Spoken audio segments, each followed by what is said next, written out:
Presiden Prabowo Subianto resmi melantik Jenderal Tandjo Budi Revita menjadi Wakil Panglima TNI serta 6 Pangdam yang memimpin Kodam baru, pembentukan batalion baru hingga penambahan komando pasukan khusus. Presiden menyampaikan Indonesia harus punya pertahanan yang sangat kuat.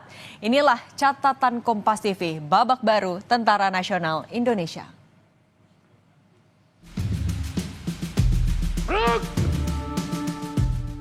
Presiden Republik Indonesia dengan ini meresmikan 6 komando daerah militer, 14 komando daerah angkatan laut, 3 komando daerah angkatan udara, 1 komando operasi udara, 6 grup komando pasukan khusus,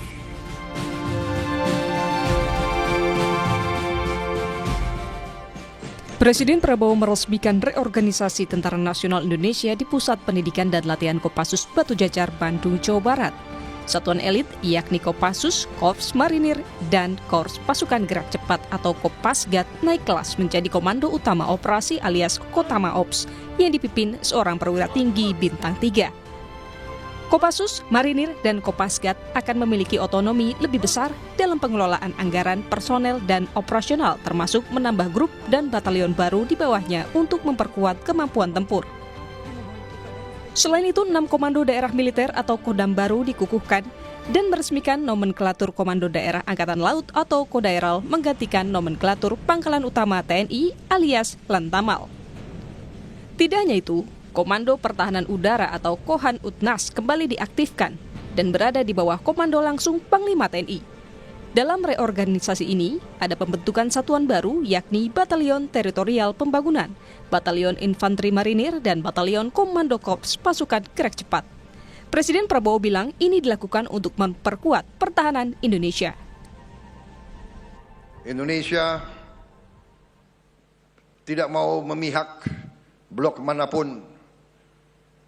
Tapi karena itu tidak ada pilihan lain. Indonesia harus punya pertahanan yang sangat kuat. Dan untuk itulah hari ini saya melantik 6 Panglima Kodam baru, 20 Komandan Brigade baru, dan 100 Batalion Teritorial Pembangunan baru. Yang terakhir dan juga menyita perhatian, Presiden Prabowo Subianto melantik Jenderal Tandjo Budi Revita sebagai Wakil Panglima TNI, jabatan yang sudah 25 tahun kosong. Posisi Wakil Panglima terakhir kali dijabat Jenderal Fahru Rozi. Kini Jenderal Tandjo diharapkan pada tantangan yang lebih besar. Ia dituntut untuk menjadi motor operasional yang memastikan kesiapan tempur dan interoperabilitas 3 matra, sementara Panglima TNI fokus pada arah kebijakan strategis. Tim Liputan, Kompas TV.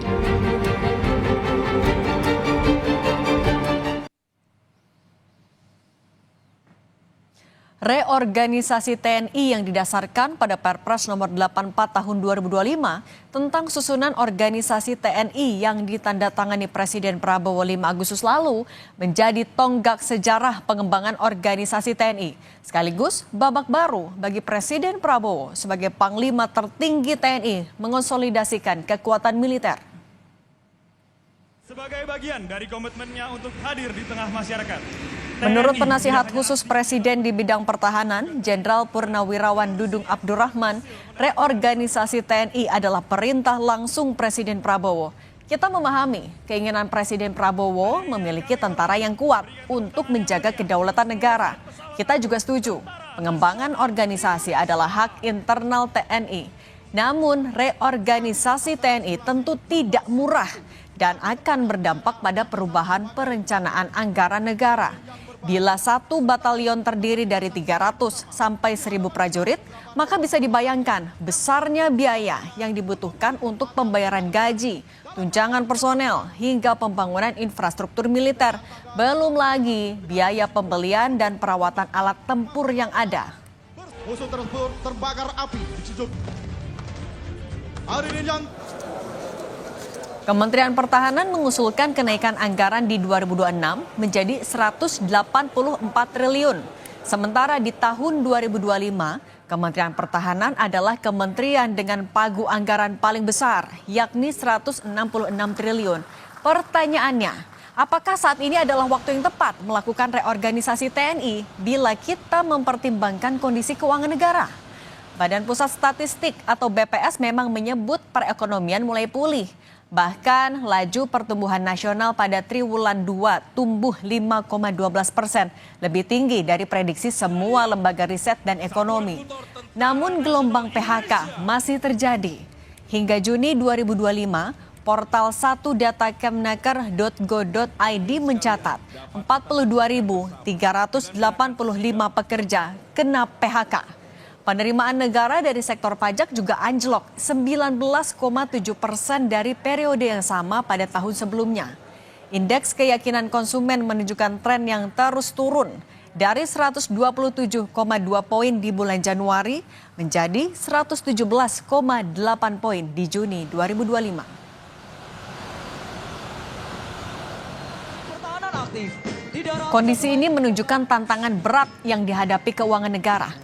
Pemerintah diminta untuk terus menstimulasi pertumbuhan ekonomi dengan berbagai insentif agar daya beli masyarakat bisa meningkat dan sektor industri kembali menyerap banyak tenaga kerja. Keputusan reorganisasi TNI sudah dibuat dan dijalankan. Kita tentu berharap pemerintah bisa lebih bijak dalam memenuhi kebutuhan organisasi TNI dengan posturnya yang baru. Walau sudah dibentuk dan diresmikan, tidak berarti harus segera dipenuhi secara ideal. Pemenuhan kebutuhan militer bisa dilakukan secara bertahap dengan mempertimbangkan kondisi keuangan negara. Kami hormati, terimalah salam hormat dan bangga dari Pertahanan negara yang kuat tentu penting, namun menjaga stabilitas ekonomi jauh lebih mendesak hari ini. Pembukaan lapangan kerja baru, perbaikan upah, hingga fasilitas hidup yang layak kini yang paling ditunggu masyarakat banyak. Demikian catatan Kompas TV, kita jumpa lagi pekan depan.